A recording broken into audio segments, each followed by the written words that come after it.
Ahora sí, muchachos, muy pero que muy buenas tardes. Bienvenidos sean a esta nueva clasecita que brinda Lumen. Entonces, muchísimas gracias por estar aquí. Un saludo para las personitas también de la grabación. Entonces, muchachos, en ese orden de ideas, vamos a arrancar con la pregunta número 11. Esta pregunta la voy a empezar leyendo yo. La siguiente, espero que las personas que están en la sala me colaboren con la lectura. Y pues si nadie lo quiere hacer voluntariamente, yo lo elijo democráticamente. ¿Oyeron? No, mentira, nunca llegamos a esos extremos, pero sí les pido por favor que me colaboren. Bueno, listo, entonces nos dice la pregunta número 11, nos dice que un grupo de maestros de un municipio de un país tomó la decisión de suspender sus actividades y declarar paro, porque llevan 6 meses sin recibir su salario y las escuelas están en pésimas condiciones, lo cual pone incluso en peligro la seguridad de los niños. Y el alcalde del municipio se reunió con los líderes del paro para llegar a un acuerdo. Al encuentro, los docentes llevaron tres peticiones ante la alcaldía. Primero, mejorar la infraestructura de las escuelas. Segundo, contar con materiales educativos. Y tercero, poner al día con sus pagos.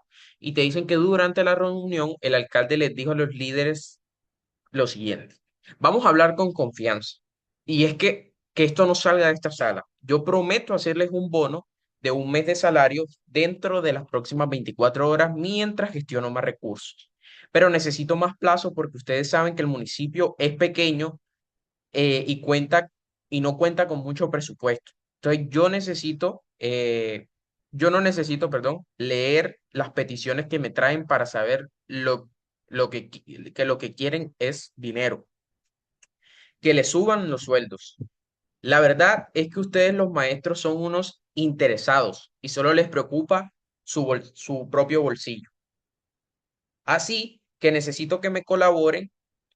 La alcaldía tiene otros gastos, tengan en cuenta eso. Así que les pagaré un mes, como les dije, pero con la condición de que se reanuden las labores académicas de inmediato, porque además se está perjudicando a los niños de la región al suspender las clases. Luego te preguntan, ¿en el del alcalde existe algún prejuicio? Y te hacen la pregunta, ¿cuál es? Listo. Entonces, nos dice la opción A, insinuar que debe conseguir dinero con mucho esfuerzo porque el municipio es pequeño y tiene bajo presupuesto. Opción B, mencionar que la alcaldía tiene otros gastos que son más urgentes que la educación, sin ni siquiera tener en cuenta el bienestar de los niños. Opción C, afirmar que todos los maestros del municipio son codiciosos y que solo les preocupa un aumento de salarios, sin ni siquiera analizar sus peticiones. Opción D, decir que hará un pago inicial para que se reanuden las clases porque el cese de actividades perjudica a lo que son los niños de la región. Entonces, yo les voy a enviar una encuesta. No voten por el chat, no envíen los mensajes por el chat. ¿Ok? Yo les voy a enviar una encuesta que ya se la envié. Ahí pueden votar la respuesta que ustedes consideren correcta. Para las personas que no saben dónde está ubicado, en su barra de tareas de Zoom le aparece una opción, tres punticos que dice más, la abres y luego te sale algo que dice como votaciones o encuestas. Entras ahí y te sale la encuesta que está activa. ¿Ok? Les acabo de enviar. Entonces, voten por favor. Yo voy a dar un tiempo pertinente. Cuando pase ese tiempo, detengo la votación, envío los resultados y empezamos a explicar.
Bueno.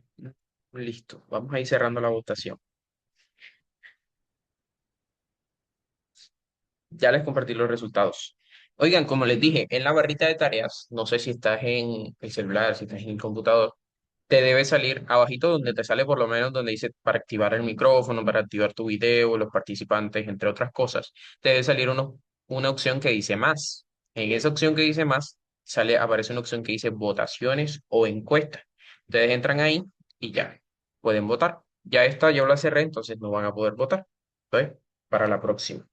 Bueno, listo. ¿Qué pasa en esta pregunta? Inicialmente, ¿qué te está preguntando el ítem? El ítem, el enunciado, te está pidiendo identificar, ¿cierto? Un prejuicio, mire que se dice ahí, un prejuicio injustificado que se haya pronunciado en el discurso del alcalde. Un prejuicio es un juicio previo, por decirlo así, sin ninguna evidencia. Generalmente es una generalización negativa sobre un grupo. Por lo menos, si yo digo, digamos que ustedes están en 11, ¿cierto? Entonces, ustedes están 11-1. Entonces, digamos que algunos pelados de 11-1 son desordenados. Entonces, yo digo, entonces, supongamos que, no sé, Andrés es de 11-1. Y yo le digo, no, tú eres un desordenado simplemente por el hecho de que Andrés es de 11-1. Entonces, no estoy haciendo una generalización negativa partiendo de un juicio previo que yo le hice sin tener ninguna evidencia, porque no es ninguna evidencia que yo diga que como él está en 11-1 significa que él es un desordenado, ¿ok? Eso es un prejuicio. ¿Ok? Y es como tú juzgar a una persona sin tener evidencia de cómo la estás juzgando.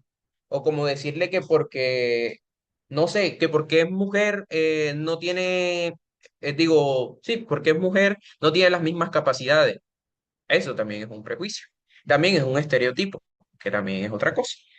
Y bueno, entonces a ti te piden que analices eso y ahí debemos buscar dónde el alcalde está asumiendo algo de los maestros sin tener pruebas de eso, ¿cierto? Entonces analicemos el discurso del alcalde.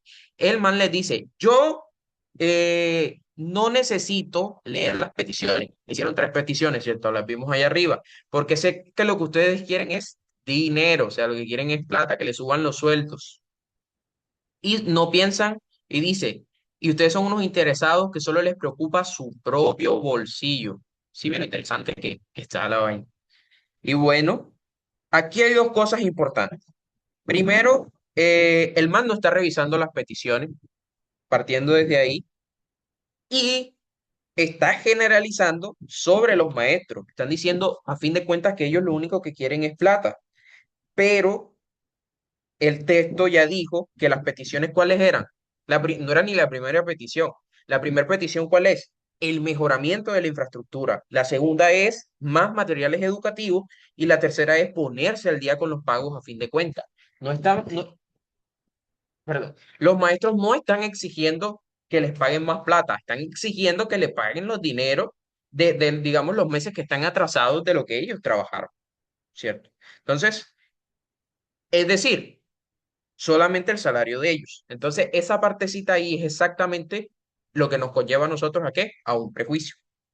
Entonces, ahora evaluemos las opciones. ¿Cuál es la respuesta correcta entonces? Mire lo que te dice la respuesta C, que te dice afirmar que todos los maestros del municipio son codiciosos y que solo les preocupa un aumento de salario sin siquiera analizar sus peticiones. Eso es totalmente correcto porque según el análisis que hicimos nos lleva a eso, ¿cierto? No está leyendo las peticiones, está suponiendo que solamente quieren dinero y está generalizando sobre todos los maestros. Entonces, esto es una generalización injustificada, es decir, un prejuicio. ¿Ok? Entonces, por lo menos analicemos la opción A que te dice, insinuar que debe conseguir dinero con mucho esfuerzo porque el municipio tiene bajo presupuesto. Eso de todo no es un prejuicio, eso es simplemente una explicación administrativa o presupuestal. Y puede ser discutible, pero no es una generalización injustificada. ¿Ok? Sobre el comportamiento de los maestros. Porque de todas formas, para los municipios, por más pequeño que sea, se gira dinero para la educación, solo que a veces se pierde, ¿cierto? Opción B. ¿Qué te dice la opción B? Te dice mencionar que la alcaldía tiene otros gastos que son más urgentes que la educación, sin siquiera tener en cuenta el bienestar de los niños.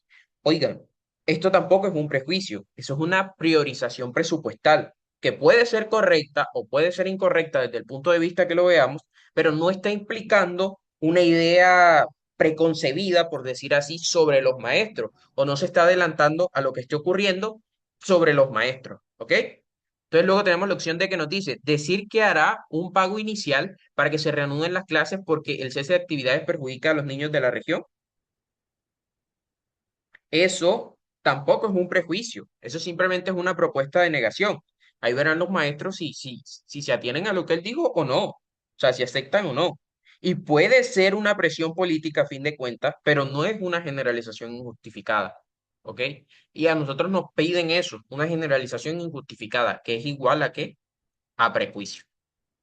Entonces, muchachos, en ese orden de ideas, ¿quedó claro?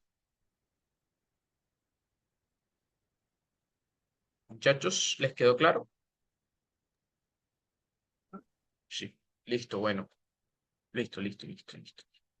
Entonces, si todo quedó claro, vayamos por la siguiente. Ustedes saben cómo es. Bueno, ahora vamos con la número 12. Aquí sí necesito que alguna personita me colabore con la lectura. Dairis, listo, dale. Ya voy, ya voy. Eh, Se debe organizar la lucha con... ya, perdón, acá. El siguiente es una parte del discurso de un líder político europeo, pronunciado en 1899. Se debe organizar la lucha económica de la clase obrera. En este terreno hay que llevar a cabo la agitación entre los obreros, es decir, hay que ayudarlos en su lucha diaria contra los patronos, llamar su atención sobre todos los aspectos y casos de opresión y explicarles de este modo la necesidad de unirse, pero, pero olvidar la lucha política a causa de la lucha económica significaria, olvidar todas las enseñanzas que nos proporciona la historia del movimiento obrero. Un analista político dijo recientemente que el discurso anterior resume las bases del capitalismo contemporáneo y que a partir de este se desarrollaron los fundamentos de la política económica capitalista de nuestra época. La afirmación del analista no es adecuada porque A. Los ideales capitalistas no existían en 1899, sino que surgieron después de la Segunda Guerra Mundial, a mediados del siglo XX. El capitalismo busca que todos los obreros logren acumular el máximo capital posible mediante la lucha. La lucha a la que se refiere perdón, la lucha a la que se refiere es la que se espera que de los obreros contra los esquemas de fundamentos capitalistas. La lucha a la que se refiere este líder político es el objetivo principal de las políticas neoliberales del siglo XX. Listo, listo, muchísimas gracias. Bueno, muchachos, voten, voten, voten, voten, voten.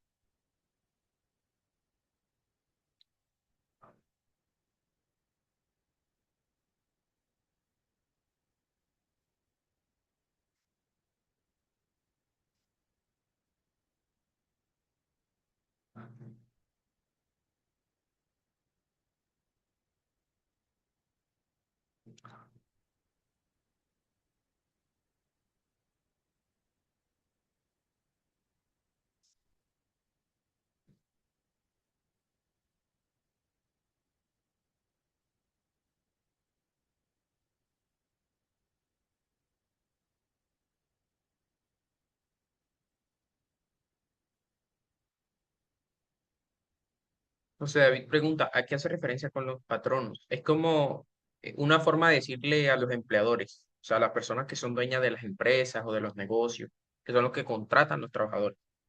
Es el que da el trabajo y el que paga los salarios, son los patronos.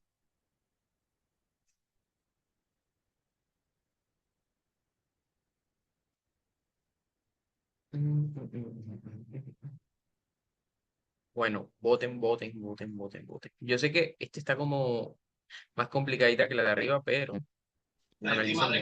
los este invierno, porque el último Yo creo que le va a dar un beso, ¿eh?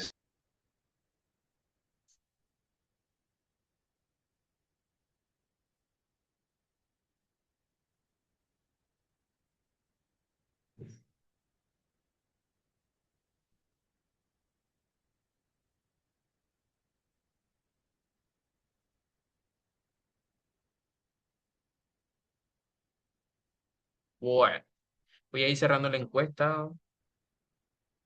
Les di 2 minutos porque no votaron casi. Entonces, bueno, de todas formas, listo, listo. Ya está. Ujú. Bueno, pregunta número 12. Empecemos hablando un poco de cuál fue la idea central del texto. No, no te dejan utilizar calculadora, ni celular, ni nada, ni nada. Simplemente tú, tu lápiz, el borrador y sacapunta. Y Dios, si crees en Dios, si no, pues ustedes solamente. Bueno, listo. Entonces, la pregunta número 12, hay un discurso que nos dice que hay que organizar la lucha económica de lo que es la clase obrera, que los obreros deben luchar contra los patronos, que ya hablamos que eran los patronos, y que se deben unir frente a esas opresiones que estaban recibiendo, por decirlo así. Entonces, también nos habla de que no se debe olvidar la lucha política que está ligada con la lucha económica. Entonces, ¿qué pasa con esto? Esto está describiendo claramente el pensamiento del movimiento obrero, ¿ok? Sí, del pensamiento del movimiento obrero socialista, más específicamente sobre el marxismo, ¿ok? Marxismo, si lo pueden relacionar un poco para que me entiendan, no es tan así, pero Karl Marx con el señor Engel son, bueno, considerados como los padres del comunismo, ¿ok? Entonces, puede que sí lo relacionen un poco. Bueno, para que me entiendan más, ¿ok? Entonces, esto jamás va a ser, por decir así, eh, alegoría a lo que es el capitalismo. Eso nada que ver. Son dos polos opuestos, partiendo desde ahí. Porque ¿en qué se basa el capitalismo? El capitalismo se basa en qué? Propiedad privada, libertad de mercado, acumulación de capital y una relación entre el empleador y el empleado dentro de un mismo sistema. Y en el texto, en cambio, se está hablando sobre un conflicto entre los obreros y los patronos. ¿Ok? Entonces, es típico, pues, más de lo que es un análisis marxista, viéndolo desde la perspectiva de lucha de clases, que desde el capitalismo con eh, Adam Smith, estaba recordando el nombre, ¿ok? Entonces, nos preguntan que si la afirmación del analista nos dice que un analista político dijo recientemente que este discurso ayer anterior resume las bases del capitalismo contemporáneo. Eso es falso. Y que a partir de este se desarrollaron los fundamentos de la política económica capitalista de nuestra época. ¿Ok? Eso es feca. Y bueno, entonces se preguntarán, ajá, ¿y cuál es la respuesta correcta? Porque nos pregunta, la afirmación analista no es adecuada, ¿por qué? Respuesta correcta, opción C. ¿Qué pasa con la opción C? Que la C te dice, la lucha a la que se refiere es en la que se espera la que se espera de los obreros que estén en contra de los esquemas funcionamiento del capitalismo, del esquema de funcionamiento del capitalismo. Discúlpeme, es que no tengo las gafas ahora mismo y a veces me enredo las letras, pero bueno. Total. Pues sí, ¿qué pasa? Que con este concepto sí encaja un poco o bueno, encaja perfectamente con esta respuesta, porque el discurso te está hablando de qué, de una lucha de clases, de una lucha contra los patronos, una organización obrera. Estamos también hablando un poco sobre la opresión y por supuesto una lucha política. Y a fin de cuentas es una crítica en contra del capitalismo, no el fundamento. Por eso el analista se está equivocando. Ahora vamos por lo menos como a la opción A. ¿Qué te dice la opción A? Que vi que la votaron bastante, que yo dije, los ideales capitalistas no existían en 1899, sino que surgieron después de la Segunda Guerra Mundial a mediados del siglo XX. Óigame, mi hermano, está equivocado. El capitalismo existe literalmente desde el siglo XVII, siglo XVIII, desde que se acuerdan, no sé si les dieron en el colegio, desde la Revolución Industrial, por allá bien lejos. Y Adam Smith sembró esas bases del capitalismo, creo que fue en 1776, 1778 aproximadamente. Entonces, no se puede fundamentar eso o no puede explicar el error del analista con esta respuesta. ¿Ok? Ténganlo claro, el capitalismo viene de muchísimo tiempo antes. Eso no fue eh, creado, no surgió a mediados de ningún siglo XX. O sea, literalmente ya a mediados del siglo XX, ya el capitalismo y el comunismo se estaban dando trompadas. Indirectamente, pero se estaban dando trompadas. ¿Se acuerdan de la Guerra Fría?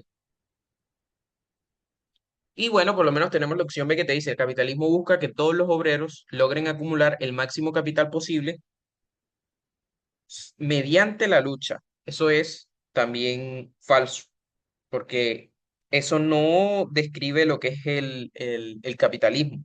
El capitalismo no busca, o más bien no se basa en lo que es la lucha obrera para acumular lo que es capital, ¿cierto?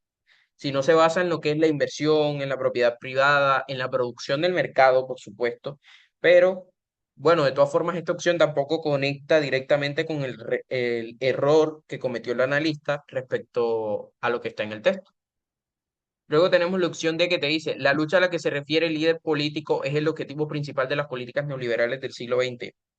Eso es falso, porque ¿qué es el neoliberalismo? O qué, más bien, ¿qué promueve el neoliberalismo?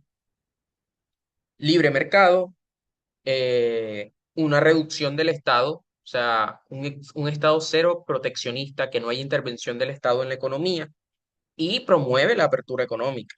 En ninguna parte, créanme que se promueve lo que es la lucha obrera en contra de los patronos. Al contrario, se quiere que esos patronos cada vez tengan más riquezas y pues puedan, se supone que dar más empleos. Eso es lo que dice el neoliberalismo.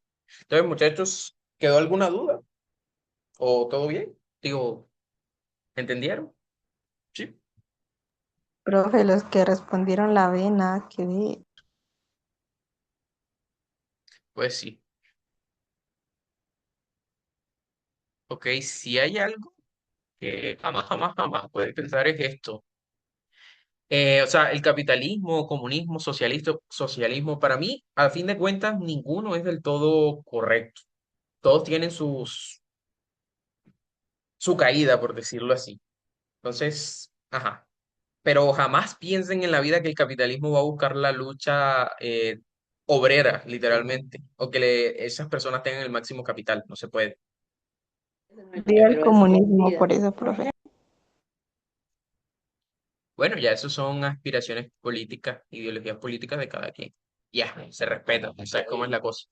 Bueno, vamos con la pregunta número 12 más uno. ¿Quién me colabora con la lectura? Yo, dale, Tecno. KJ5.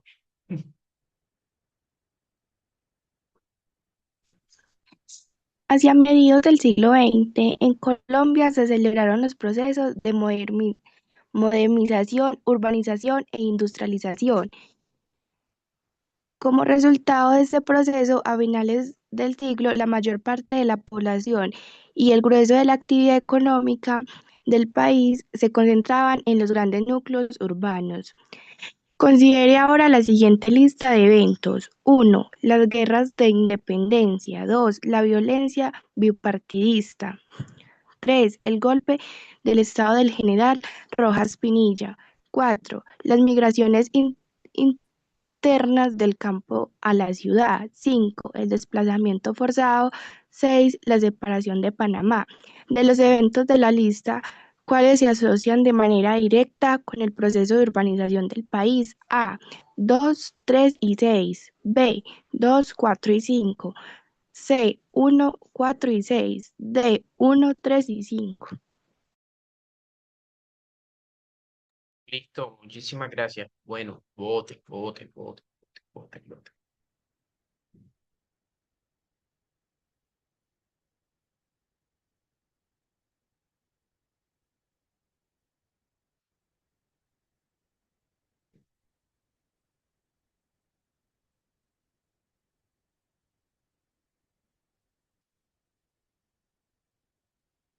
Esta sí está un poco más sencilla, pero hay que tener, digamos que, conocimientos un poquito previos.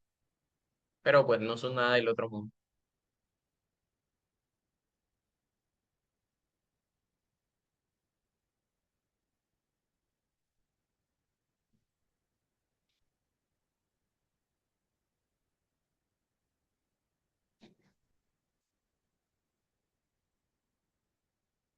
Y ahora les voy a mostrar cómo se descartan dos opciones con una sola lectura. O sea, porque literalmente el IFG es pura lectura. Literal. A veces ni siquiera hay que saber las cosas para responder. A veces sí, pero ajá.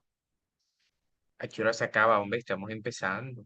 Pero no, se acaba, ponle que por ahí como a las 6:15, 6:10. Es una horita aproximadamente.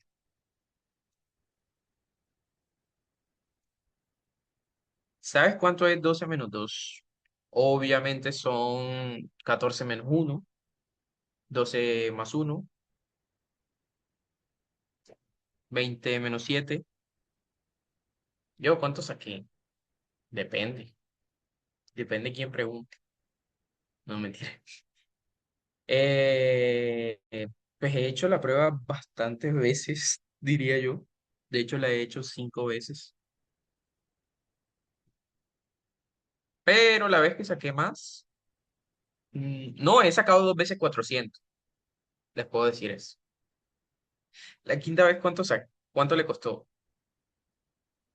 No recuerdo, pero sí fue un precio más alto que las que me habían costado las demás.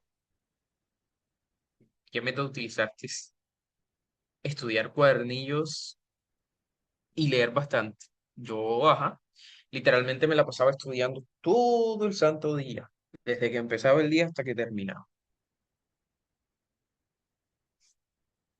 Bueno, vamos a responder esto. Ahora me hacen preguntas. Si quieren saber algo referente a eso. Porque ya yo he hecho muchos conversatorios con ustedes.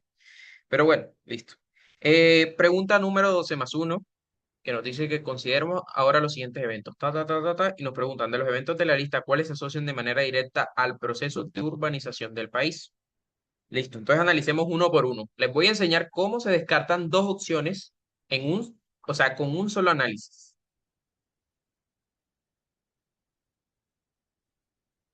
Con un solo análisis. Mírense esto. Primera nos dice la guerra de la independencia. ¿Cuándo fue la guerra de la independencia?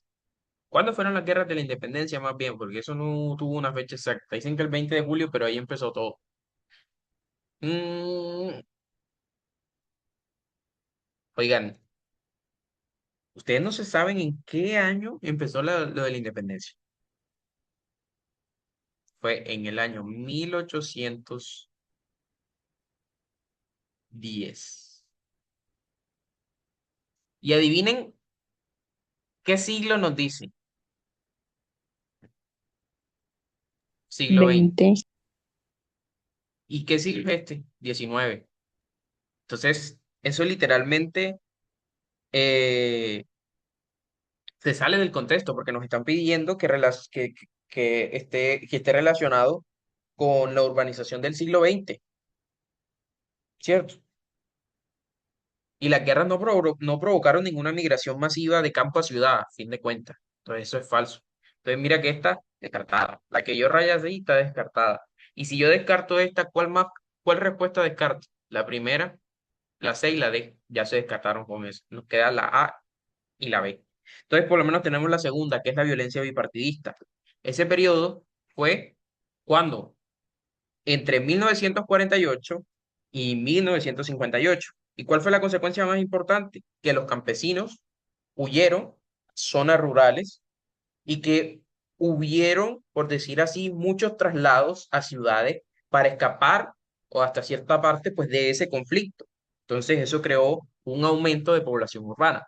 Entonces esta sí va. La tercera que nos dice, y oigan que con esta ya llegamos a la respuesta. Nos dice el golpe de Estado del régimen de Rojas Pinillas. Eso ocurrió en 1953 y eso fue un evento político, pero ese evento político no generó una migración masiva del campo a la ciudad por sí mismo. Estaba más relacionado con la violencia bipartidista que se venía viviendo desde ese momento.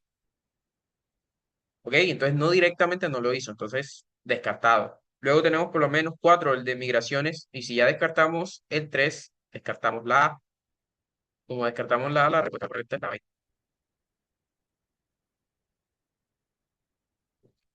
¿Qué era la violencia bipartidista? Hombre, cuando los liberales con los conservadores se daban trompa todos los días, literal. No, mentira, cuando existía esa tal polarización política en Colombia, que esos eran los únicos dos partidos que tenían, por decir así, voto literal. Y había personas que no estaban entre ninguno de los dos. ¿Y qué pasa? Cuando tú estás en un bando o estás en el otro, cruzaban roces. Y cuando habían roces, dejaban muchos muertos. A ti te mataban si eras liberal, te mataban si eras conservador. Incluso habían personas que por lo menos serían con una bandera, no sé, liberal, y les metían unos tiros. Literal, conozco personas, los conservadores. Y igual con los liberales, cuando decías que eras conservador y estás en un espacio donde predominaba los liberales, siempre te hacían algo, literal. Pero, ¿qué tiene que ver la urbanización? Lo que pasa es que cuando existió la violencia bipartidista, dejó consecuencias importantes. La- Esas consecuencias que se pueden decir de esta violencia bipartidista fue el aumento, o sea, el periodo de la violencia fue el aumento de la violencia en Colombia en general, y más que todo en las zonas rurales, porque era donde más, como estaban más alejados del Estado, siempre, digamos que los grupos al margen de la ley y demás, siempre buscaban establecerse en esas zonas rurales. Cuando ellos se establecían, entonces digamos que eso se convertía en campo de batalla. Si tú vivías en un municipio de zona rural, luego de ahí tú te marchabas buscando, por decir así, no sé, una nueva oportunidad y te ibas para la ciudad. Así ocurrieron mucho y creo que muchas personas de las que está aquí, porque eso fue muy común, que sus padres, sus abuelos vivían en zonas rurales y luego se fueron a la ciudad por culpa de esos conflictos. Y luego está por lo menos la opción que te dice opción 4 migraciones internas de campo a ciudad. Creo que eso está claro, que es cuando la gente se mueve del campo, no sé, hacia Bogotá, Medellín, Cali, Barranquilla, entre otras, ¿cierto? Entonces eso es una causa directa. La 5 que dice desplazamiento forzado, esa literalmente está dada. Cuando existe desplazamiento forzado, la consecuencia de ese desplazamiento es que la población rural abandone sus tierras y se instale en nuevas ciudades. Listo. Luego está 6 separación de Panamá. Al contrario, eso nos quitó. Pero bueno, eso es otra historia. Eso ocurrió exactamente en 1903 y fue un evento geopolítico, pero ese evento geopolítico no provocó ninguna migración masiva hacia otras ciudades colombianas. Entonces, descartado. Y bueno, la única correcta es la opción B. Y ya. Entonces, ¿les quedó claro? Profe, ¿usted da clases en algún colegio? No. ¿Dairis? ¿Diaris?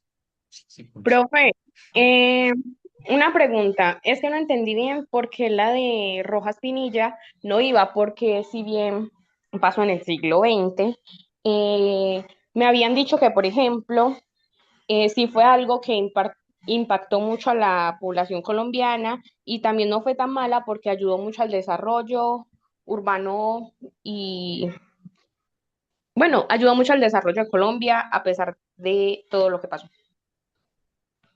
O sea, mira, yo te entiendo esa parte, pero hay que tener algo en cuenta. Y es que este periodo de la violencia empezó en el año 1948 y terminó en el año 1958 entre comillas, porque a fin de cuentas muchas veces seguimos hasta viviendo esos estragos de eso. Pero bueno, esos son otros temas. Dentro de ese periodo estuvo el golpe de Estado del general Rojas Pinilla. Pero ¿qué pasa? Que aquí no te están dando, no sé, el mandato de Rojas Pinilla. No, te están diciendo simplemente el golpe de Estado. Te están hablando de un momento particular. ¿Y qué fue el golpe de Estado de Rojas Pinilla? Eso fue en el año 1953, se lo dije. Fue que el señor Rojas Pinillas tomó el poder mediante un golpe de Estado militar y gobernó hasta 1957. ¿Ok? Entonces fue principalmente un cambio de gobierno, fue un evento político-militar, pero no produjo por sí mismo un traslado masivo de la población a las ciudades. Que sí produce, lo que sí produce urbanización es cuando esa gente se mueve del campo a la ciudad, que por lo menos ocurre en la violencia bipartidista, que fueron muchos campesinos que huyeron de zonas rurales por esa violencia. Y entonces, ¿qué ocurrió? Se instalaron en las ciudades. Dime, Taliana. Profe, qué pena. ¿Será que me puede volver a explicar, por favor, por qué va la violencia bipartidista? Hombre, claro que sí. Bueno, estoy leyendo, ya, bueno, estaba leyendo el chat. Bueno, listo. Entonces, la violencia bipartidista entra porque sí produjo, a fin de cuentas, ese movimiento masivo de población al campo. Y ahora, para que me entiendan, les voy a explicar qué fue entonces la violencia bipartidista. La violencia bipartidista, escúchenme bien, fue un conflicto entre el Partido Liberal, como ya les dije, y el Partido Conservador en Colombia, principalmente en las fechas que le di, que fue en 1948 a 1958. Y entonces, el hecho que detonó la violencia, ese periodo de la violencia, bueno, el hecho principal que detonó ese periodo fue la muerte de Jorge Eliezer Gaitán en 1948, lo que provocó a su vez que el Bogotazo. ¿Y qué más provocó? Enfrentamientos políticos en todo el país, la violencia se expandió hasta tal punto y ocurrió una persecución entre los liberales y los conservadores, como les estaba hablando. Pero ustedes, aquí entra el punto, que tú me preguntas, ay, ¿eso qué tiene que ver? ¿Qué ocurrió en esas zonas rurales? Principalmente que la violencia fue muy fuerte en el campo, porque como les digo, nosotros Colombia, antes de 1991, que se creó nuestra nueva constitución, la constitución actual, éramos un estado más centralizado. Ahora somos, entre comillas, un estado descentralizado, que a fin de cuentas es casi la misma vaina. Pero, ¿qué pasa?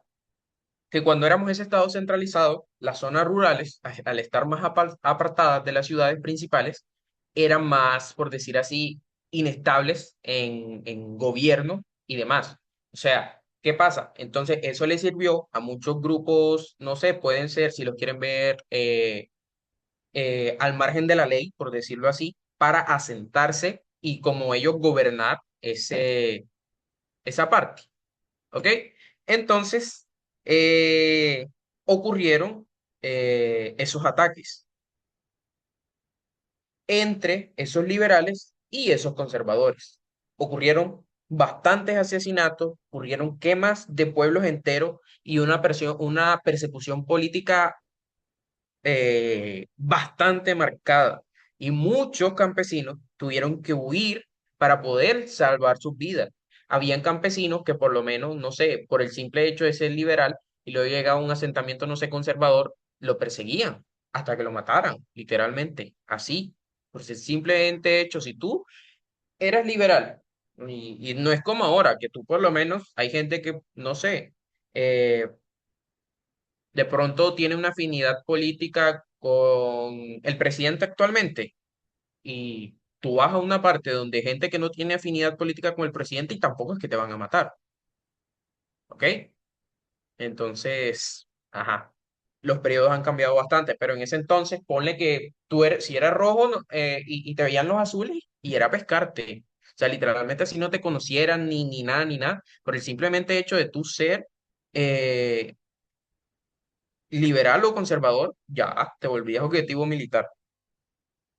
Entonces, la mayoría se desplazaron hacia las ciudades, la mayoría de esos campesinos se desplazan a las ciudades por querer más seguridad, por supuesto, ahí entra la parte que es más importante, por la mayor presencia que tenía el Estado en la ciudad. Y es lo que les digo, que en los pueblos prácticamente el Estado no ha llegado. Entonces, aparte de eso, conseguían mayores oportunidades de trabajo en ciudades como Bogotá, Medellín, Cali, entonces empezaron a crecer muy rápido por esa llegada de lo que es la población rural. ¿Sí me entendieron? Bueno. Mm, mm, mm, mm.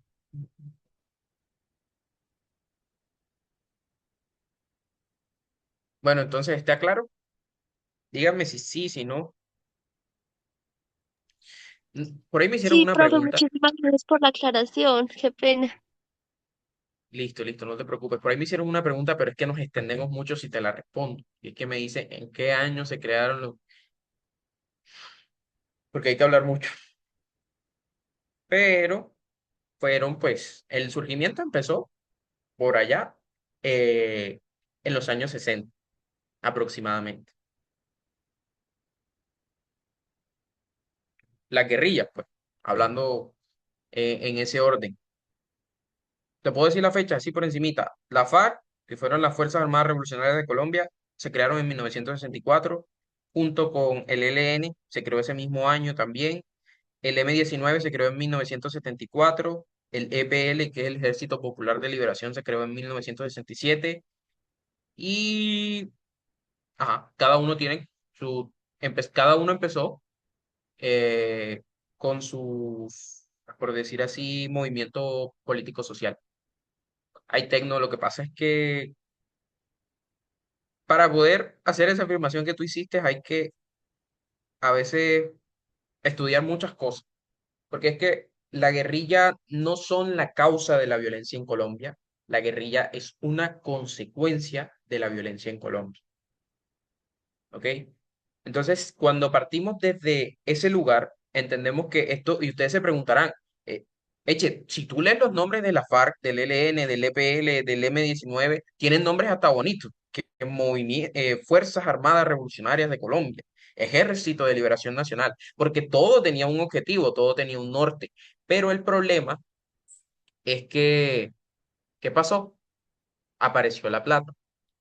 Cuando empezaron a generarle más importancia al dinero, y dejaron a un lado las problemáticas sociales por las cuales ellos luchaban, que según ellos eran por los campesinos, por mejores reformas agrarias, entre otras cosas. Dejaron a un lado esas problemáticas y ya les interesó más el dinero. Entonces, ¿cómo conseguían el dinero? Con secuestros, con narcotráfico, entre otras cosas y demás. Malinterpretaron lo que dijo Camilo Torres, que Camilo Torres decía, ese era un padre, fue de los que inspiró la revolución en Colombia, decía que la revolución la debía pagar el pueblo. Entonces yo creo que ellos lo malinterpretaron y creyeron que, que debían secuestrar a las personas para poder tener dinero, pero bueno, cada quien. Bueno, entonces sigamos. Vamos con la número 14. ¿Quién me había dicho que iba a leer la 14? Recuerdo. Profe, fui yo. Voy a empezar. Bueno, dale, dale, María. 14. Lee con atención el siguiente artículo de prensa. El presidente no estaba molestando. Fiel a su promesa de campaña de hacer cambios drásticos en la política comercial de su país, una de sus primeras acciones ejecutivas fue retirar a Estados Unidos del Acuerdo Transpacífico de Cooperación Económica. Con esta acción, el presidente rompió el acuerdo que había hecho con los partidos opositores con relación al manejo conjunto de las políticas económicas del país. El presidente ha soñado eficien- efi- ¿qué dice ahí, profe? No sé, ¿No? enfáticamente que su intención es impulsar el proteccionismo para generar mayor empleo, así como hacer más grande y más rico a los Estados Unidos. También ha indicado que no descarta un aumento de las tarifas arancelarias a los países que comercializan con su país. El secretario de Comercio, por su parte, confirmó que el gobierno ya está revisando todos los tratados económicos con los países vecinos, a fin de buscar que beneficien más a la industria norteamericana. De aprobarse las políticas económicas proteccionistas promovidas por el presidente estadounidense, las consecuencias más probables para la economía mexicana serían: a. La cancelación de los tratados de libre comercio entre México, la Unión Europea y las principales potencias del mercado asiático. B. El aumento de la producción nacional como respuesta al crecimiento de la demanda de productos mexicanos en el mercado norteamericano. C. La disminución de los empleos generados por las empresas exportadoras como consecuencia del aumento de los aranceles en Estados Unidos. D. La ruptura de las relaciones diplomáticas entre los dos gobiernos y sus consecuencias en los ámbitos educativo y cultural. Listo, muchísimas gracias. Bueno, voten.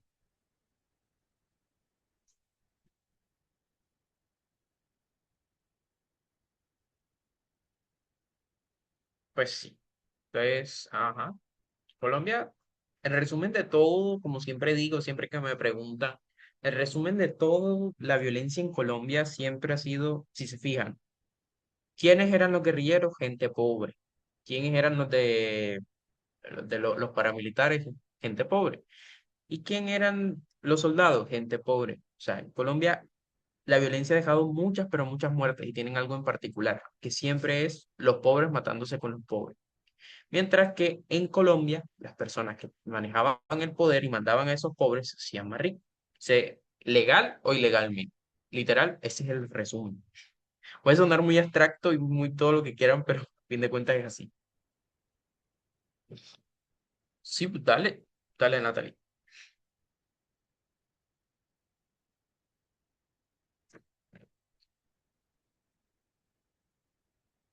Profe, una pregunta. Yo no entiendo es por qué igual la gente se iba hacia la ciudad en ese momento de la violencia bipartidista, si igual en las ciudades también había mucha violencia y el mismo gobierno, digamos que era de uno de los dos bandos. Comenzando por la vez del Bogotazo, pues precisamente fue en Bogotá que era una ciudad.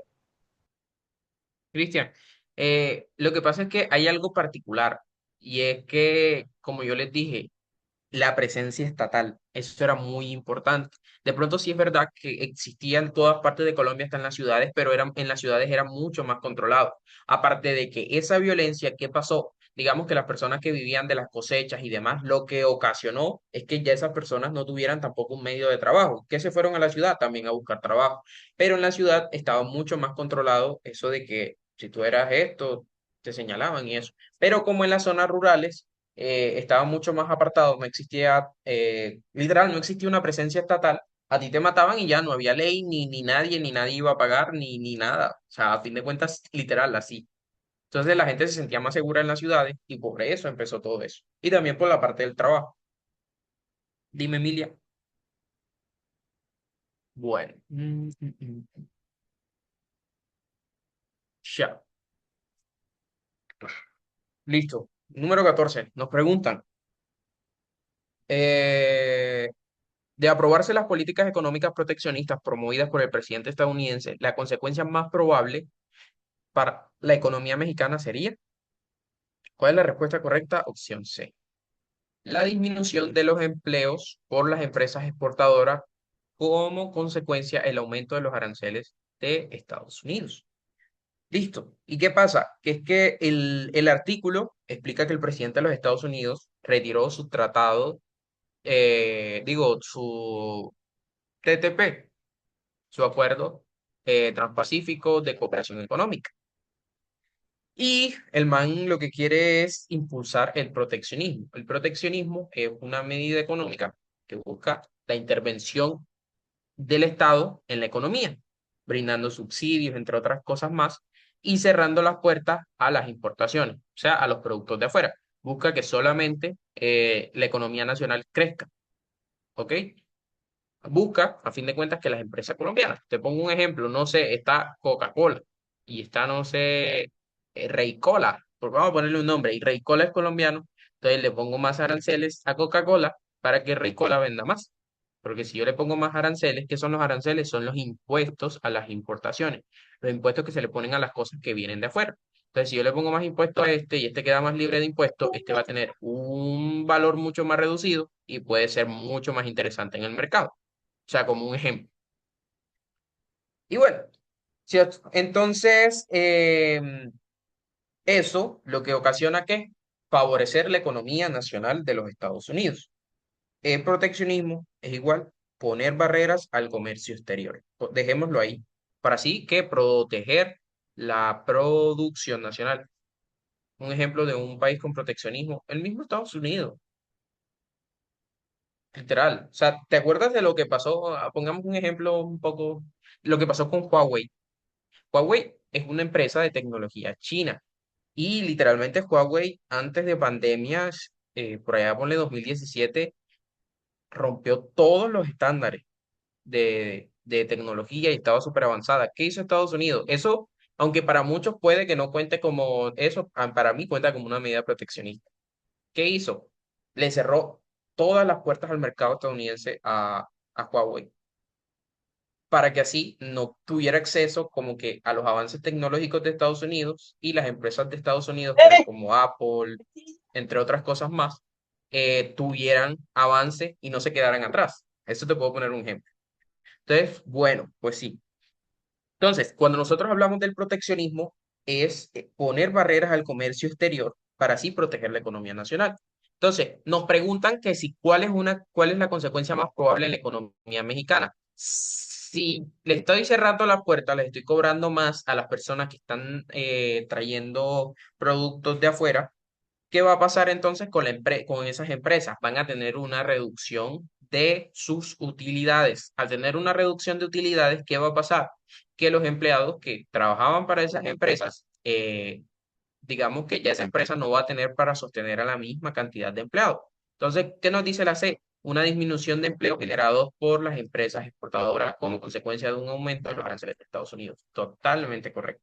Luego tenemos por lo menos la opción A que te dice la cancelación de los tratados de libre comercio entre México, la Unión Europea y las principales potencias del mercado asiático. Primero, el texto está hablando sobre la relación, el texto habla sobre la relación comercial de Estados Unidos, ¿cierto? No está hablando, y no es con Europa ni con Asia, ¿cierto? Está hablando precisamente nos está preguntando precisamente de qué, de la economía mexicana.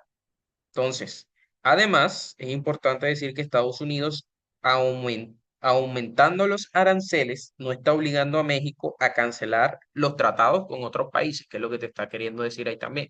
La cancelación de los tratados de libre comercio entre México, la Unión Europea y las principales potencias. No, o sea, que ya Estados Unidos no esté directamente, no se quiera relacionar con ninguno de ellos, ya es problema de ellos, pero no va a obligar directamente que si tú le pones aranceles a México, que se relacione con la Unión Europea. Al contrario, va a tratar de abrir el mercado para así no perder tanto. Luego está la opción B, que te dice el aumento de la producción nacional como respuesta al crecimiento de la demanda de productos mexicanos en el mercado norteamericano.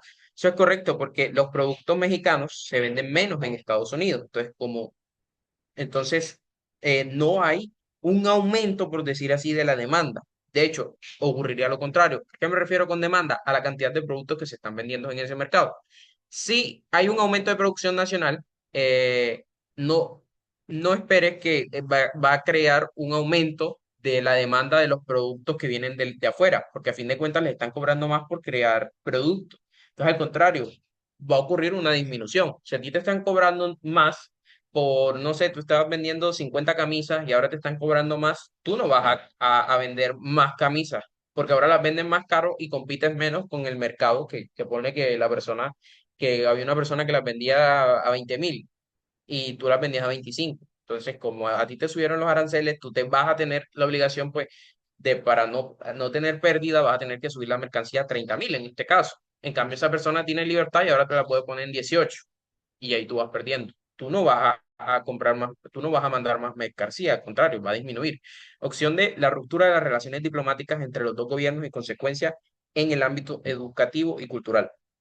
Yo sé que muchas personas creen que esto puede ser así, pero ¿qué pasa? Que es que subir los aranceles, a fin de cuentas, no significa que se van a romper las relaciones diplomáticas. De pronto sí ocurren tensiones por todo y todo lo demás, pero eso no significa directamente que va a pasar eso.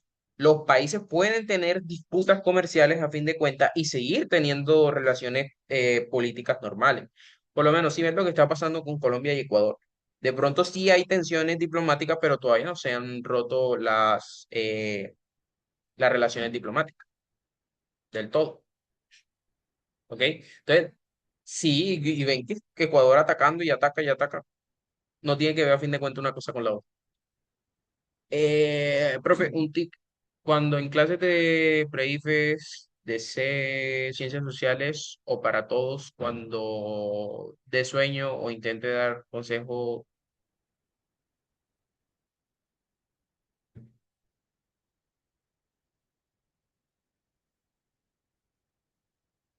No te entendí muy bien. Lo que me quieres decir es que si tú estás en una clase y demás, ¿qué tip te doy para que no te aburras o qué? No sé. No entendí. Pues no sé, eso depende mucho de cada persona. Yo particularmente, cuando tengo un interés en algo, no soy de desinteresarme, a fin de cuentas. ¿Y qué tip te puedo dar para en la prueba? Que muchas veces sé que es matador el área de ciencias sociales por estos textos para responder esta pregunta, es que, no sé, a mí me funciona mucho usar snacks. O sea, no sé, chocolate, maní, cositas así, pequeñas. Sí se puede comer esas cositas en la prueba. Bueno, depende mucho de quien te toque como jefe de salón. A veces hay unos jefes de salón que ajá, son muy pailas, entonces a veces son bastante drásticos. Pero bueno, vamos con el 15.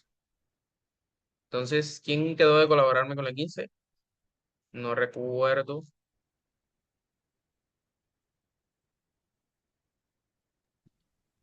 Profe, pues si Dale, quiere Natalie. yo le... Anda, Emily. No, pues déjela que lea, déjela que lea. Bueno, dale, dale.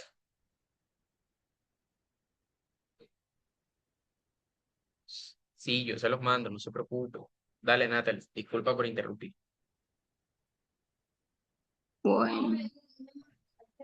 Una mañana, en medio de una agitada clase de matemáticas en un colegio de la ciudad, el profesor exasperado hace el siguiente anuncio. Por favor, cállense todos.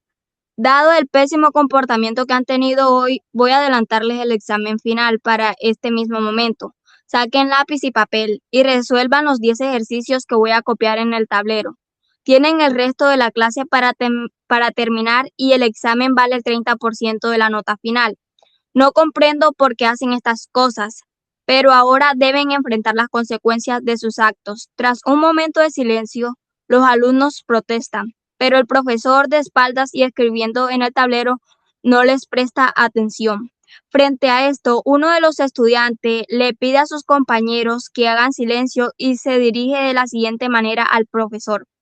Profesor, le ruego que por favor reconsidere. Es cierto que hoy no nos hemos comportado muy bien, pero un examen en este momento nos haría mucho daño, porque no hemos tenido tiempo de prepararnos adecuadamente. No es justo. Finalmente, el profesor continúa escribiendo en el tablero. Teniendo en cuenta las posiciones del profesor y el estudiante en la situación anterior, ¿cuál de las siguientes afirmaciones es cierta? A. El estudiante entiende el disgusto del profesor, pero está en desacuerdo con el castigo que quiere imponer. B. El estudiante acepta el castigo del profesor, pero está en desacuerdo con las razones que dieron lugar a este. C. El profesor entiende el comportamiento de los estudiantes, pero está en desacuerdo con sus peticiones. D. El profesor acepta la petición de los estudiantes, pero está en desacuerdo con la forma en que se hizo. Bueno, listo, muchísimas gracias. Bueno, voten, voten, voten, voten. Ya esta es la última, muchachos. Ya luego de eso, Ana va a hablar con ustedes. Así que no les salgan. Es bastante, bastante importante.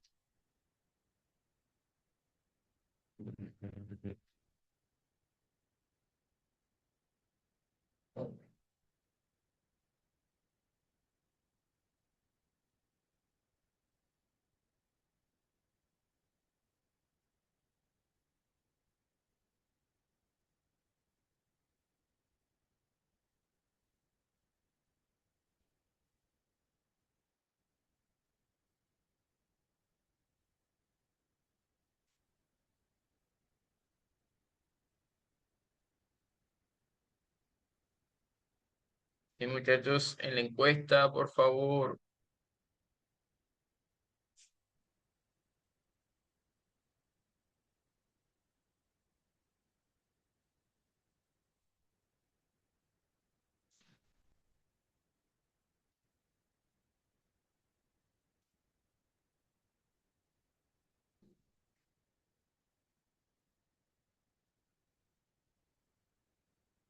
Listo. Bueno, voy a ir cerrando la votación.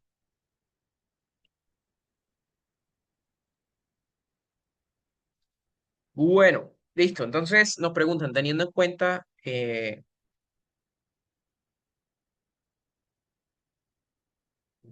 son codiciosos? Bueno, ¿qué es la codicia más bien? La codicia es como un deseo excesivo de tener dinero, no sé, bienes, riquezas, incluso cuando ya tienes suficiente. Entonces siempre como querer y querer y querer y querer y que no te importe nada con tal de obtener.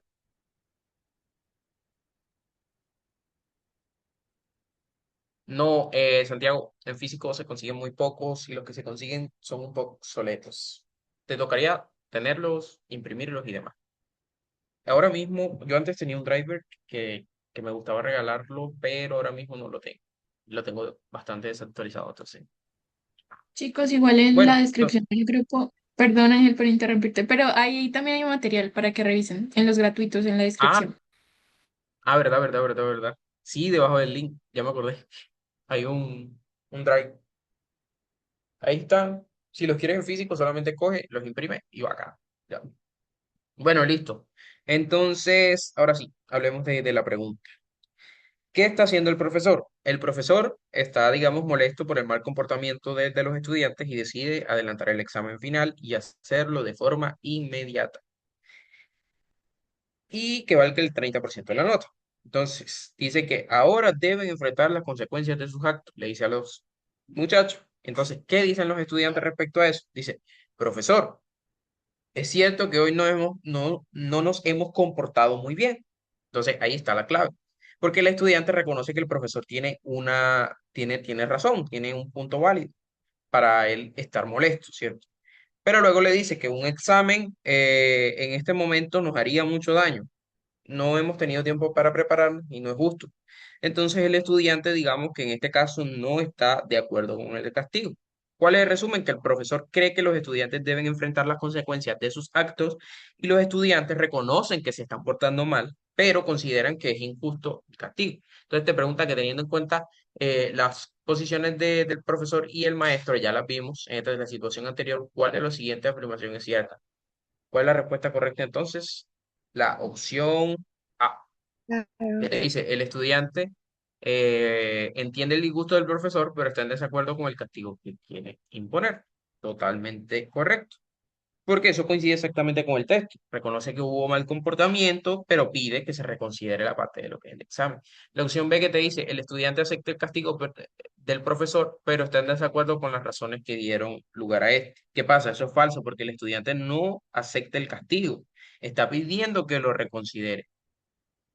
Opción C, el profesor entiende el comportamiento de los estudiantes, pero está en desacuerdo con sus peticiones. Eso es falso, porque el texto a fin de cuentas dice lo contrario, porque el profesor está afirmando, no comprendo por qué hacen estas cosas, ¿me entienden? Entonces no entiende el comportamiento.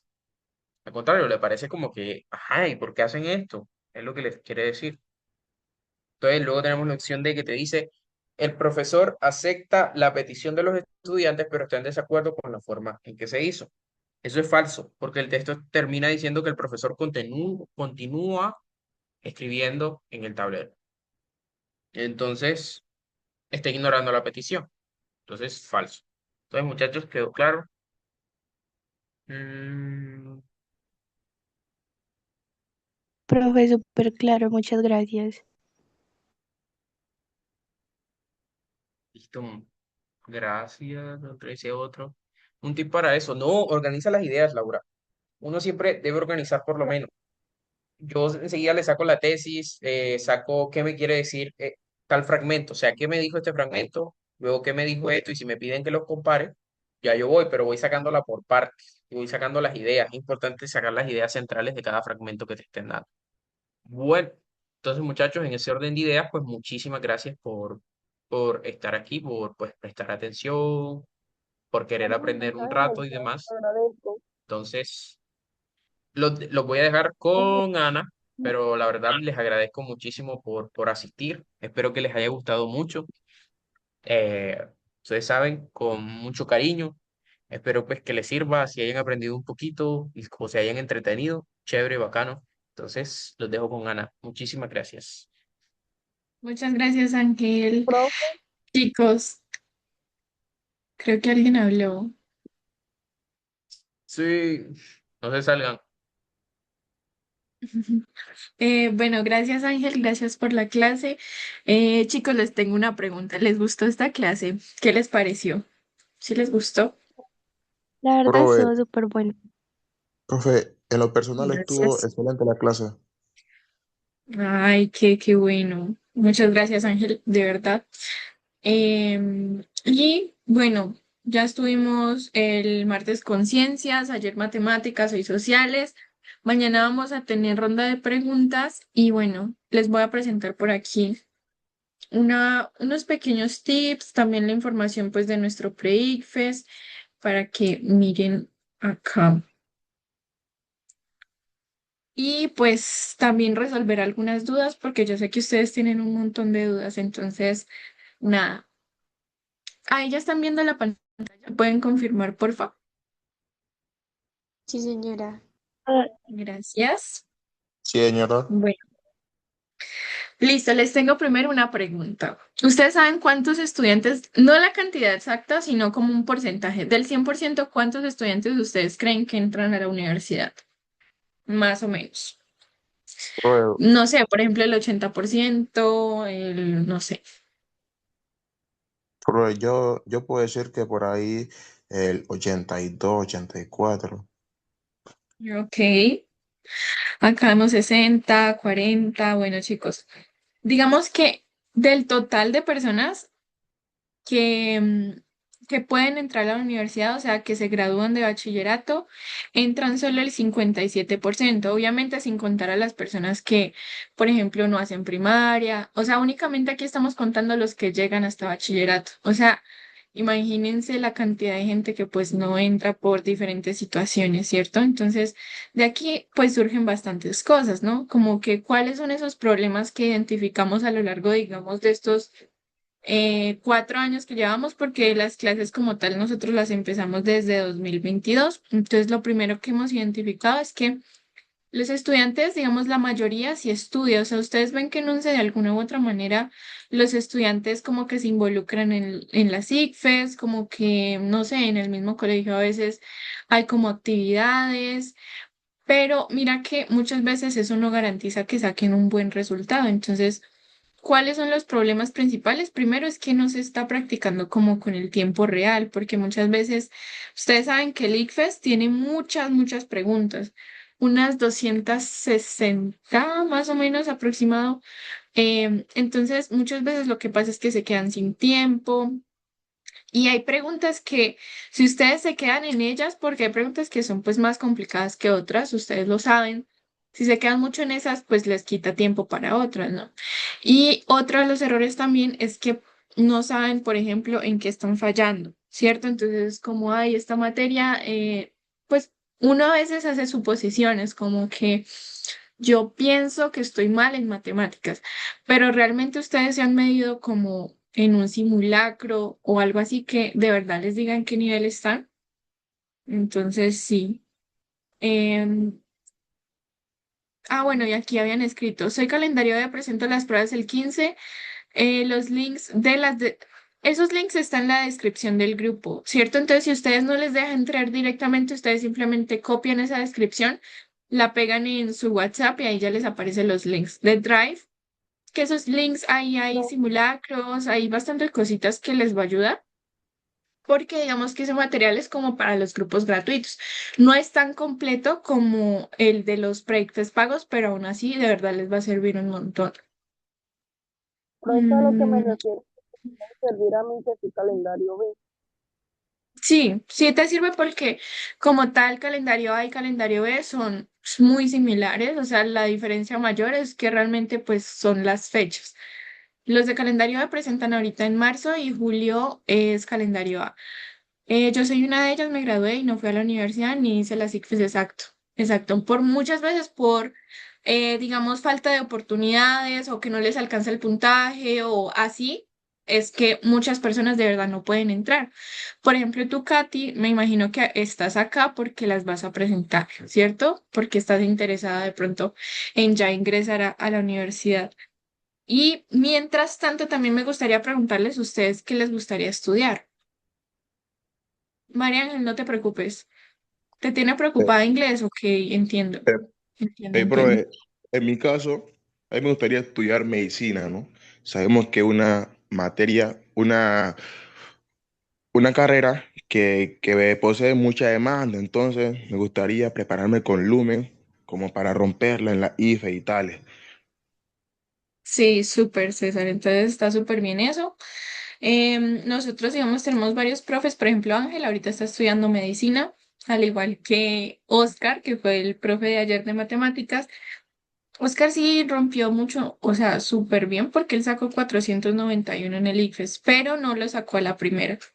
Entonces, realmente es más que todo un trabajo de perseverancia, de que de verdad ustedes tengan, bueno, primero perseverancia, obviamente, pero también esa metodología, ¿cierto? Porque imagínense ustedes estudiar con cosas que salieron por allá en 1900, yo no sé qué. También eso les va a trazar mucho como su avance, ¿cierto? Porque obviamente, digamos, si ustedes tienen la oportunidad de trabajar con material actualizado, es lo mejor que pueden hacer. Porque aquí viene otra cosa. Bueno, ya estoy leyendo acá las carreras, ahorita les respondo, pero Profe, ustedes, les voy a hacer otra pregunta. Ustedes saben que el ICFES repite preguntas, comenten ahí en el chat. ¿Y quién habló? Profe, yo era para decirle que pues a mí me gustaría estudiar contabilidad y pues sé que es algo de mucha disciplina y mucha constancia, pero yo sé que todo este esfuerzo que todos estamos haciendo acá, sacando ese tiempo nos va a ayudar de algo. Claro que sí, así será. De verdad que todas esas carreras pues son muy importantes. O sea, de verdad que medicina, por ejemplo, es que de verdad que todas las carreras tienen un propósito y yo siempre les voy a recomendar a ustedes que más que estudiar una carrera porque de plata, háganlo por pasión, porque realmente digamos que, o sea, la vida es de ustedes y yo sé que ahorita están en medio de mucha presión de muchas partes, porque yo sé que los tíos, los papás, los abuelos, mejor dicho, alrededor, les están como metiendo presión sobre respecto a lo que ustedes deberían estudiar, pero si ustedes de verdad ya saben lo que les gusta y eso, pues yo siempre voy a recomendar que tomen la decisión de estudiar eso que les gusta. Porque sí, pues digamos que estudiar algo que no va alineado a lo que ustedes son, los va a llevar como a una serie de decisiones que pues los van a hacer sentir como tristes o mal. Entonces, yo sé que es duro, pero de verdad, si ustedes son apasionados por la medicina, haga de todo lo posible para que entre. Bueno, por acá le damos las carreras. No sé qué estudiar todavía, es totalmente entendible, la verdad. Medicina, ok, medicina veterinaria, wow, ok, gastronomía, biomedicina, qué interesante. Ingeniería química, ok, de sistemas, contaduría pública, mi papá estudia eso, negocios internacionales, yo estoy estudiando negocios internacionales, pedagogía infantil o psicología forense, qué interesante. Mi mamá es psicóloga, llega contándoles las carreras de mi familia. Yo la verdad no quiero ir a la universidad, pero sí quiero ir a la Escuela de Oficiales de Bogotá, eso está súper bien. Sí, sí, sí, súper. Em, ok, perfecto, Katy. Súper, sí. Odontología, qué interesante. Nutrición, mejor dicho, acá está el futuro de Colombia. No me veo en una universidad, más que todo cursos y ser independiente. Yo soy muy emprendedora y tengo otras ideas de estar en universidad, la verdad. Charit, me parece perfecto, me parece genial. O sea, si ustedes así quieran estudiar negocios, quieren estudiar contaduría, medicina, filosofía, vea, y si no quieren estudiar también, eso está súper bien, siempre y cuando ustedes tengan ese rumbo y esa visión clara de qué es lo que les gusta y seguir esos sueños. Yo también me considero muy emprendedora, la verdad, y por eso estudié más que todo negocios, pero yo coloco como todo lo que voy viendo como a prueba, ¿cierto? Como que listo, esta materia me está enseñando tal punto, yo lo coloco a prueba en Lumen. Entonces, sí, a mí los negocios me apasionan mucho, pero también la parte académica, entonces es como que son dos cosas que me encantan y aquí les cuento un poco mi historia personal porque yo estuve un año sin estudiar porque digamos que yo tuve la oportunidad de entrar a otras carreras, pero no me llamaban la atención, ¿cierto? Entonces yo preferí esperarme ese añito y pues ahorita yo soy foránea, foránea es que pues no estoy viviendo en mi ciudad donde nací pero aún así yo siento que tomé la mejor decisión y aunque no tomé la carrera, digamos, apenas me gradué, siento que fue lo mejor, porque como les digo, o sea, como que mis tías y sobre todo, sí, como abuelos me decían como no, entra a esta carrera y esto, pero era algo que a mí no me llamaba la atención, entonces guíense de verdad por sus sueños. Bueno, súper. Entonces sigamos por acá con los errores. Otro de los errores muy graves es no tener disciplina, ¿cierto? Porque la disciplina es uno de los factores más importantes más allá de la motivación, porque créanme que la motivación les va a durar la primera semana como mucho, porque ya de ahí viene como, ay, no, qué pereza estudiar, que, ay, no, no, no, mejor mañana estudio o más tardecito, entonces... La disciplina es muy importante. Yo les recomiendo que ustedes siempre tengan el mismo horario para que lo estudien. Digamos, si todos los días van a estudiar, háganlo en el mismo horario. Por ejemplo, de, no sé, 7 a 9 por ejemplo. O de 6 a 5 no, de 6 a 5 no, de 6 a 8 por ejemplo. Entonces, eso ayuda a que el cerebro como que ya se acostumbre. Entonces ya ustedes no tienen que estar cada día tomando una decisión de a qué horas van a estudiar, porque la verdad es que el cerebro como tal muchas veces es perezoso. Entonces, entre más ustedes trabas y decisiones tengan que hacer para estudiar, es más difícil que tengan esa disciplina. Entonces, les recomiendo que primero tengan como esa alarmita de... Una alarma, pueden colocar literal una alarma para que ustedes todos los días a la misma hora estudien y que cuando estudien lo hagan con el... hay un método que se llama Pomodoro, quizás ya lo han escuchado, pero es básicamente estudiar, por ejemplo, 25 minutos y descansar 5 minutos, pero esos 25 minutos tienen que ser full enfocados, o sea, tienen que olvidarse de los mensajes del novio, del casi algo, del papá, del mamá, de la mamá, no.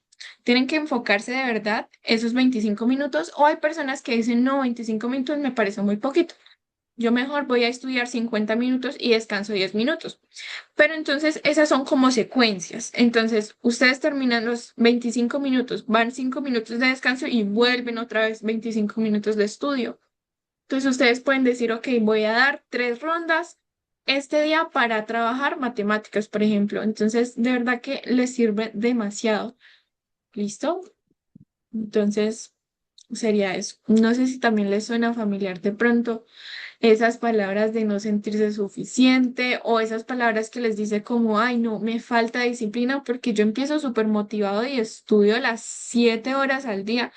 Bueno, tampoco, pero hay gente que sí lo hace, ¿cierto? Pero digamos que a largo plazo muchas veces no es sostenible porque yo sé que ustedes también tienen otras responsabilidades como, no sé, deportes, el colegio, la familia. O sea, yo sé que enfocarse tantas horas y así es como algo que, digamos, a largo plazo puede resultar muy difícil porque tenemos que hacer otras cosas también. Entonces, por eso es que la disciplina es muy importante, porque cuando, o sea, el primer arranque es con motivación, pero de ahí en adelante ya todo es disciplina, porque van a haber días que ustedes se sienten cansados, que ya, mejor dicho, no quieren saber nada. Entonces, en esos días es donde más ustedes deben estudiar, porque ahí es donde se forja la disciplina. Entonces, también para los que de pronto ya lo van a presentar y que no saben si les va a alcanzar el puntaje, entonces como que sienten ese miedo, ¿cierto? Como no sé si me alcanzará para la universidad. Y pues es algo que es normal que, digamos, es que sobre todo en esta edad, uno empieza a tener demasiadas decisiones, es como, bueno, ya me voy a graduar, la universidad, pero también el ICFES, pero también algunos trabajan y algunos están en idiomas y otros en deportes, entonces es como que todo empieza a ser bastante abrumador en cierto punto y la verdad es súper válido sentir todas esas cosas, pero tenemos que hacer algo al respecto y empezar pues a prepararnos. Entonces, pues lo bueno es que, bueno, aquí dice, me gustó tu historia, es justo lo que estoy haciendo. Ok, ok, la verdad me parece muy bien y inspirar personas también es algo que me parece muy importante porque aquí viene otra historia que no es directamente mía, pero es de una amiga muy cercana que ella sí se dejó llevar mucho por la presión, digamos, de la familia. Entonces como que empezó a estudiar una carrera que no le gusta y créanme que a mí me da muchísima tristeza ver cómo ella, digamos, se siente tan desmotivada y desde el primer semestre ella decía, me quiero salir, me quiero salir. Y era como, Dios, o sea, de verdad, digamos que, listo, te pones roja en este momento porque te da pena decirle, papá, pues la verdad no voy a estudiar esa carrera. Pero a largo plazo, créanme que es una de las mejores decisiones. Obviamente, cada historia es diferente, cada persona tiene sus problemas diferentes, su historia personal diferente, y pues yo tampoco me puedo meter directamente en la familia, pero si ustedes tienen la oportunidad de elegir sus gustos sobre los demás, siempre lo voy a hacer. O sea, siempre les voy a recomendar eso. Em, ¿Todos los días hay clases gratuitas? No. Por ejemplo, esta semana tuvimos tres, estuvo bastante cargadito, pero hay semanas que tenemos, por ejemplo, una clase. Lo que sí es que hacemos ronda de preguntas por el canal. Para los que no están, hacemos rondas por ahí. Lo que sí tenemos clases todos los días son en los breakfast pagos como tal, o sea, porque eso sí ya son, o sea, llevamos un temario, eso sí, digamos que todos los días son las clases de 7 a 9. Bueno, en el intensivo los domingos no tenemos clase y en el breakfast de sábado y domingo. Entonces, eso sí serían como básicamente toda la semana, sin contar el fin de semana. Lady, ay, muchísimas gracias, tan linda. Bueno, ya siguiendo por esta ruta, como les decía, pues sí, traten de tomar primero lo que les gusta a ustedes por encima de lo que les digan los demás, porque la familia sí es muy buena, porque ellos te van a tratar de aconsejar siempre con lo que ellos creen, pero muchas veces nosotros tenemos que ser firmes, sobre todo en el momento de tomar decisiones, para entrar a esa carrera que nos gusta o hacer eso que nos gusta. ¿Listo? Chicos, entonces para acá les voy a dejar un poco de la información que nosotros trabajamos, porque también tenemos nuestros breakfast pagos, que esos son pues mucho más completos. Créanme que si nosotros en los gratuitos damos todo esto, imagínense ya ustedes estar como en el breakfast como tal. De hecho, este sábado, para los que ya están inscritos, no sé si hay aquí alguno que ya esté inscrito, pues del Breakfast Calendario B y del intensivo, este sábado a las 5 vamos a tener la charla vocacional. ¿Ok? Entonces, esa charla va a estar súper buena. Traemos a una psicóloga que les va a enseñar más o menos, bueno, no les va a enseñar, sino que les va a resolver sus dudas sobre qué carrera debo estudiar, cómo me siento con el ICFES, y vamos a trabajar como con esa charla del manejo de estrés. Súper. Bueno, entonces también tenemos esta pedagogía porque no solo se trata de dar clases por dar clases, sino seguir como una estructura. Nosotros tenemos unos temarios de estudio que nos ayudan a mirar los temas que evalúa el ICFES porque realmente, digamos que hay temas que uno ve en el colegio pero que no aparecen en el ICFES o al contrario, en el ICFES, por ejemplo. Digamos que el ICFES, por ejemplo, nunca te va a preguntar, ay, ¿en qué fecha nació X persona o en qué fecha terminó la Segunda Guerra Mundial? No, nunca te va a preguntar cosas así como de fechas. Entonces nosotros tenemos en cuenta todas esas cosas. Ajá, exactamente. En julio es calendario A y en marzo calendario B. Entonces acá, digamos, todos los profes siguen ese temario, siguen esa ruta para que ustedes entiendan bien. Y también, pues tenemos como esa, o sea, lo más importante de de nuestro breakfast es que hacemos las cosas con mucho amor. También tenemos, digamos, esta disciplina que no es que ustedes tengan que tener motivación porque realmente ya ustedes van a tener ese horario fijo, entonces va a ser como súper bueno. Y ya, por ejemplo, pues vamos a tener la charla vocacional y la de manejo de estrés, porque yo sé que pues a veces es muy difícil lidiar con tantas cosas, entonces así. Listo, y también vamos a tener pues dos simulacros como tal en el del calendario A, los cuales les vamos a dar puntaje global por materia y así. Y pues la charla vocacional, que ya les conté. Entonces, ¿qué nos hace diferente de los demás? Básicamente que primero, la pedagogía es basada en resultados. O sea, nosotros, como les dije, trabajamos con preguntas muy actualizadas, trabajamos con teoría que sí aparece en el ICFES, o sea, porque hay que tener ciertas bases. Y no damos vueltas en cosas que ya son muy antiguas, porque la idea es que ustedes trabajen ahorita, mejor dicho, con lo más reciente. Porque el ICFES repite preguntas, como les dije, entonces imagínense ustedes trabajar con preguntas que les pueda aparecer el día de la prueba. Y bueno, eso no ni siquiera se lo tienen que imaginar porque ya ha pasado. Ya tenemos muchos mensajes, literalmente pueden mirar en nuestro Instagram, de que a los chicos se les repite preguntas. Entonces también les ahorra tiempo, entonces es como lo mejor. Y también, digamos que ustedes, si, o sea, si se ponen a averiguar un breakfast, digamos, normal, presencial y eso, ronda los 2 millones, 2.500.000, por barato, 1.500.000. Obviamente depende, pero miren que ese es el precio más o menos. Y nosotros realmente tenemos un bajo costo para todo lo que damos y la calidad que tenemos. Por aquí les quiero dejar algunos testimonios. Incluso hace poquito colocamos una encuesta en el canal y tuvimos 90 respuestas que fueron hermosas. O sea, de verdad, créanme que leer todos esos comentarios a uno le llena el corazón porque, o sea, es muy bonito de verdad todo lo que escribieron. Pero por aquí les quiero leer, por ejemplo, este testimonio de Cristian. Em, Aquí dice, estuve buscando algún lugar para prepararme de último momento para para las pruebas ICFES. Un mes antes de las pruebas encontré el intensivo de Lumen y fue muy bueno respecto a todo. Me ayudó a hacer el mejor puntaje de mi colegio y además del municipio. 100% recomendado. Entonces, sí, de verdad que estos mensajitos nos hacen muy, muy, muy, muy felices. Y ya por aquí les tengo como toda la información a detalle.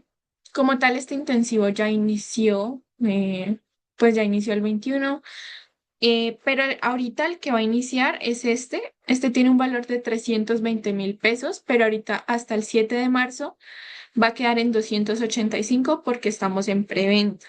Entonces, este ya tendría clases de lunes a viernes de 7 a 9. Vamos a tener, literalmente son, bueno, sería marzo, abril, mayo, junio, julio. De puras clases, de verdad que van a estar súper completas. Digamos, vamos a trabajar una materia por día. Entonces, por ejemplo, digamos, lunes matemáticas, martes inglés, y así, ¿cierto? Y ya los dos simulacros se harían en el fin de semana. Entonces, ustedes ya deciden qué fecha. Por ejemplo, nosotros les decimos, listo, pueden presentarlo, no sé, miremos aquí el calendario. Pueden presentarlo el 4 o 5 de abril, por ejemplo, y ya ustedes deciden, dependiendo su agenda, qué día les queda mejor. Eso sí, el simulacro como tal, sí tenemos el horario como el ICFES para que ustedes se adapten, se vayan adaptando a el tiempo. Porque si nosotros les mandamos ahí un cuadernillo y sí, resuélvanlo y tienen una semana, no, la idea es que ustedes lo resuelvan así como el ICFES, con los mismos horarios, que sería de 7:30 de la mañana a 11:30 la primera sesión y de 1:30 a 6 de la tarde la segunda sesión. Y ustedes dirán, no, pero es más fácil tener toda la semana para hacerlo. No, créanme que nosotros con esto miramos que ustedes realmente manejen su tiempo, porque muchas veces en el primer simulacro que tenemos, los chicos dicen como, hey, me faltó tiempo, o hey, en la segunda sesión me sentí muy cansado, cansada. Y la idea de esto es que ustedes se vayan acostumbrando para que ya cuando llegue la prueba, a ustedes no les vaya a pasar nada de esto. Y nada, pues digamos que todo el material es súper actualizado, siempre estamos actualizando todo, tenemos acceso a la plataforma que por ahí ustedes presentan el simulacro. Y también subimos todas las clases, porque las clases son como hoy, ¿cierto? Son literalmente en vivo. Si ustedes hablan, pues yo aquí les respondo. Em, Asimismo van a hacer las clases de allá y también quedan grabadas, porque yo sé que ustedes pues también tienen otras responsabilidades. Hay días que, no sé, los chicos tienen eventos del colegio o no sé, me operaron de las cordales o me enfermé, entonces no puedo entrar, pero ahí quedan grabadas para que las puedan ver en el futuro. Y nada, chicos, eso sería todo. ya mañana tienen la ronda en el grupo, en el canal, para que no se la vayan a perder, porque de verdad está súper buena. Ustedes se pueden ir midiendo porque ustedes van respondiendo cuáles son las respuestas de la pregunta que envían y de ahí ya les mandan las explicaciones. Entonces, eso sería todo. No sé si tienen alguna duda. Los leo. Y nada, espero que de verdad les haya servido muchísimo. Esta semana la preparamos el domingo con muchísimo amor. Trabajamos pues como listo, qué profes vamos a invitar, qué actividades vamos a hacer y todo eso con muchísimo amor para ustedes. Profe, Entonces, eso sería todo. Cuéntame. Muchas gracias, profe. Con muchísimo gusto. Espero que de verdad les sirva mucho y que, mejor dicho, vayan por todo y por la carrera que les gusta. Y nada, chicos, que estén súper bien. Cualquier cosa, aquí está el WhatsApp y los quiero. Que tengan ya un bonito fin de semana. Pues ya casi es fin de semana, pero bueno. Entonces, que estén súper bien. Nos vemos.